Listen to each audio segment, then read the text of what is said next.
जय श्रीराम. शाळा चालू होऊन किती दिवस झाले परवा? एक महिना झालं. टाकीत पाणी होतं का? एक महिना झालं. या टाकीमध्ये पिण्याच्या पाण्याच्या श्रीराम हायस्कूल मध्ये एक महिना झालं पिण्याच्या पाण्याच्या टाकीत पाणी नाही. ग्रामपंचायत याकडे लक्ष देत नाही. लहान मुलं हे शाळेत पाणी आणतात घरून, हॉटेलमध्ये प्यायला पाणी जायला लागते. या ठिकाणी पाणी नाही. करगणी ग्रामपंचायतला कित्येक वेळा सांगितलं पाण्याची टाकी पाईप फुटले, टाकी फुटले, असलेच कारण देत आहेत. कित्येक वेळा सांगून ग्रामपंचायतीने करगणीत पाणी अजिबात नाही.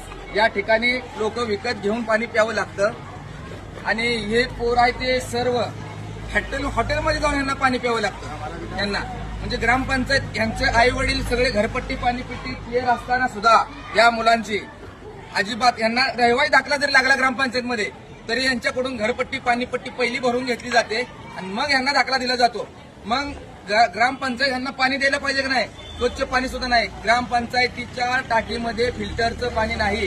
दूषित पाणी हे लोक सर्व करगणी ग्रामस्थ पित आहेत आणि या टाकीमध्ये पूर्णपणे टाकी वाढलेली आहे. इकडे दाखवू जरा. टाकी वाढलेली आहे. या टाकीच पाणी नाही. दूषित पाणी प्यायचं ते पाणी प्यायचं आणि शाळा चालू होऊन एक महिना झालं. हे लोक आणि करगणीतील ग्रामस्थ आणि शाळेची मुलं या मुलांना सुद्धा पाणी ग्रामपंचायत देऊ शकत नाही. ग्रामपंचायतीचा जाहीर निषेध आहे.